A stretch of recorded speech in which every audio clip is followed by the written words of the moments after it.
Bonjour les mordus, ici Bruno Trecca pour les mordus de voile. Je suis en interview avec François Gabard au départ de The Bridge, la transat du centenaire. Tu es un mordu, je viens d'apprendre que tu étais un mordu, donc bravo d'être dans la communauté. Merci. Tu es là depuis longtemps? Oh bah oui, je sais plus exactement, mais ça fait quelques années, ouais, parce que ça fait depuis un petit bout de temps que je suis sur les réseaux sociaux et oui, je suis mordu de voile depuis un petit paquet de temps. Donc tu es au départ de cette transat du centenaire, The Bridge, avec le dernier des ultimes, je crois, c'est le plus jeune. Ouais, tout à fait. Comment ça va se passer au niveau par rapport aux autres? Alors c'est vrai qu'on est au départ de cette course The Bridge avec le dernier né des ultimes. Mais on en a face de nous, on a des beaux bateaux, on a des très beaux bateaux même, qui sont peut-être un petit peu plus vieux que nous, mais qui ont la chance d'être puissants, très puissants, peut-être un peu plus puissants que nous. Donc dans certaines conditions, on va peut-être aller un petit peu mieux. En revanche, on a un bateau qui est plus léger, plus récent, qui est peut-être un petit peu plus facile dans les transitions. Donc voilà, on va essayer de tirer notre épingle du jeu sur cette course. Mais voilà, la concurrence est très sévère. Il y a quand même deux bateaux qui ont vraiment battu des records extraordinaires l'hiver dernier. Les deux bateaux là, à côté de nous, Sodebo qui fait le tour du monde en solitaire en 49 jours. IDEC qui lui fait le tour du monde en équipage en 40 jours.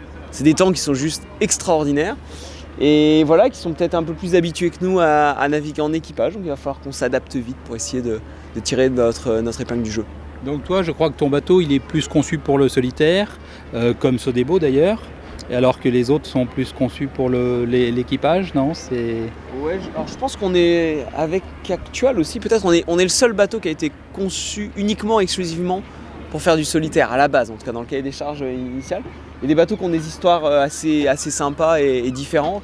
Sodebo qui était l'ancien, qui a été pris sur la base d'ancien bateau d'Olivier de Kersauzon, qui était fait pour de l'équipage. IDEC qui était l'ancien Groupama pour un bateau en équipage, qui passe en solitaire avec Banque Populaire, qui est revenu en équipage par la suite. Donc voilà, on a tous des bateaux avec des histoires un petit peu différentes. Et c'est vrai que nous, on a fait dans notre cahier des charges, dans la conception et la construction de ce bateau, on a essayé d'imaginer le bateau le plus rapide possible autour du monde en solitaire.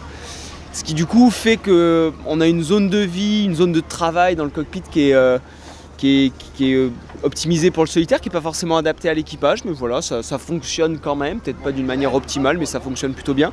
Et on va essayer de s'adapter pour la course en équipage, puisqu'on a un autre objectif important cette année aussi dans quelques semaines, c'est la tentative de record autour du monde dont on sera au départ à partir du 22 octobre. Thomas a mis la barre très haute. Et en plus on a une barre très haute. Donc voilà, on va être obligé de naviguer bien l'automne prochain pour essayer de battre ce record. Il va falloir naviguer au maximum du potentiel du bateau, avoir de la réussite au niveau météo. Voilà, et c'est intéressant de faire cette course de bridge dans cette optique-là, parce qu'en équipage, je vais pouvoir vraiment pousser le bateau à son maximum. Et c'est intéressant pour moi pour comprendre, connaître, apprendre sur le bateau et me donner une direction dans laquelle il faut que j'aille pour espérer pouvoir battre ce fabuleux record. D'accord. Et je crois que c'est la première course au large avec les ultimes, entre les 4 ultimes pour l'instant, puisqu'il n'y en a que 4. Voilà, c'est la première. Donc ça fait quoi Qu'est-ce que ça va donner, cette compétition entre les ultimes? Vous êtes l'un contre l'autre. C'est vraiment une course historique. À tout point de vue, c'est une course historique parce que c'est la première confrontation des ultimes en équipage. Donc voilà, c'est génial, on est ravis, je suis fier d'être pour cette première. Et une course qui est historique à plein d'autres points de vue, puisqu'on est 100 ans après le débarquement des Américains pendant la Première Guerre mondiale. Donc voilà, c'est une course historique à tout point de vue. Avec le Queen Mary qui va donner un temps de référence, je crois, et non pas la compétition directe. Avec en effet l'affrètement du Queen Mary pour cette course historique.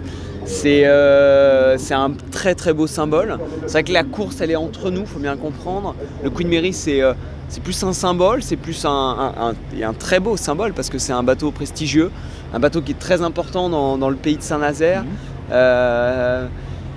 Pour quand même pas mal de Français, hein. Je pense que ça reste un bateau avec forte notoriété, qui est extravagant dans toutes ses dimensions. Et c'est chouette d'avoir pour cette première course entre nos multicoques ultimes un bateau de la prestance et de la classe du Queen Mary. D'accord. Et là, tu cours avec Massif depuis quelques années. Là, je crois que tu es aussi aux couleurs de leur réseau social, Diffuse. Qu'est-ce que ça représente? On est en effet aux couleurs de la Massif. On a des nouvelles voiles à bord du bateau. Des voiles d'avant qui sont noires, dont un Jenaker, donc la plus grande voile qu'on peut avoir à bord du bateau, qui est en effet sous les couleurs de Diffuse. Diffuse, c'est un réseau social pour Action Solidaire qui a été lancé, initié par la Massif, qui va vivre de manière indépendante dans les mois, années qui viennent. L'idée, c'est de pouvoir rassembler autour d'une plateforme numérique des gens motivés pour des actions solidaires. C'est une très belle initiative, je suis ravi quelque part de pouvoir porter Diffuse sur les voiles du trimaran Massif. Et on va, dès demain d'ailleurs, je crois que c'est derrière nous d'ailleurs, parce qu'il y a le stand de la SNSM qui est là-bas.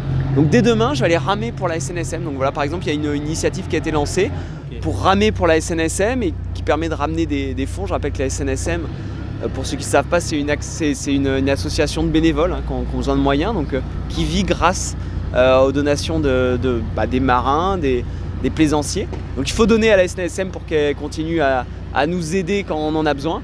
Et si vous êtes dans le coin, profitez de l'occasion pour venir ramer dans le week-end et essayer de faire un maximum de milles et ramener de l'argent pour la SNSM.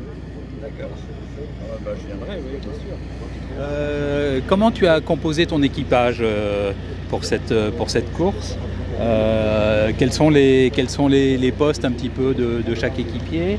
Et je crois que tu as intégré aussi 2 membres de l'équipe technique dans l'équipage. Oui.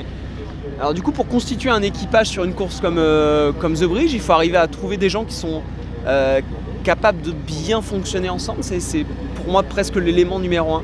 Des gens qui sont incapables de se comprendre, de s'apprécier, d'arriver à comprendre les sensibilités de chacun. Donc voilà, il faut vraiment que l'équipe puisse bien prendre, qu'il y ait de la bienveillance entre nous. Et évidemment, il faut aussi de la compétence. Donc il y a les deux, on essaye de faire un bon mix entre les deux et j'ai la chance d'avoir une équipe qui fonctionne bien pour le moment, qui est soudée, qui est concentrée et qui est très compétente, parce qu'il y a des gens qui ont beaucoup d'expérience. Je pense à Pascal Bidégory, donc avait navigué sur ce trimaran pendant la Jacques Vabre il y a 1 an et demi. Benoît Marie qui lui vient d'un univers un petit peu différent puisqu'il vient plutôt des petits bateaux. Il y a des petits bateaux qui volent, ce qui est plutôt intéressant pour nous parce que c'est vraiment la direction dans laquelle on va avec nos grands bateaux. Donc il y a Pascal, Benoît, Yann Rioux qui a une grosse expérience sur la Volvo Ocean Race en tant que médiaman. Donc l'idée c'est de Yann, en plus parce qu'il participe au bon fonctionnement du bateau, il va aussi vous faire des images, des vidéos, des photos qu'on pourra nous envoyer pendant la course. Je pense qu'on va essayer de vraiment partager un maximum la course sur les réseaux sociaux, donc n'hésitez pas à nous suivre. Et Guillaume Combescure et Antoine Gauthier qui font partie à plein temps de l'équipe technique du bateau, qui connaissent très bien le bateau, qui sont des excellents marins et ils sont là aussi pour continuer à apprendre, voir le bateau en situation réelle pour être capable de continuer à le faire progresser dans les mois et années qui viennent. Ok. Et donc toi sur cette course-là, tu te places hors quart comme positionnement. Est-ce que tu peux expliquer, parce que tous les mordus ne sont pas... Il y en a un certain nombre qui sont un peu néophytes sur les courses, donc savoir quel est le rôle donc, du chef de bord hors quart. Il y a plein d'organisations différentes et ça se trouve d'ailleurs tous les bateaux n'ont peut-être pas forcément la même organisation. Nous, donc on est 6 à bord, moi je suis hors quart, c'est-à-dire que je suis quasiment tout le temps en veille. De toute façon l'organisation du cockpit fait que je vais être au plus loin dans la cabane, c'est-à-dire à quelques secondes des écoutes ou de la barre comme j'ai l'habitude de faire en solitaire. Je serai là à toutes les manœuvres, je serai là à tous les points clés stratégiques, je serai là et puis après le reste de l'équipage, donc à 5 il va y avoir une rotation, ce qui fait qu'il y a une personne qui va descendre dans le bateau, pouvoir se reposer toutes les heures et une personne qui va pouvoir remonter. Et donc voilà, il va y avoir une rotation qui va s'opérer pour que l'équipage tourne, qu'il y ait de la fraîcheur sur le pont. Et eux par contre vont être dans un rythme, dans une organisation un petit peu plus rythmée qui permettra de leur garantir quelques heures de sommeil réparatrices. Je ne veux pas dire que je vais pas que moi je vais pas dormir, je vais peut-être même parfois peut-être plus dormir qu'eux si jamais les conditions sont favorables. Mais en tout cas je serai toujours en veille jusqu'au bout. Ok. Et donc toi tes projets après c'est le tour du monde en solitaire pour rebattre Thomas. Et puis après la course en solitaire en 2019. Exactement, on a un joli programme pour les années qui viennent, ça va pas mal s'enchaîner.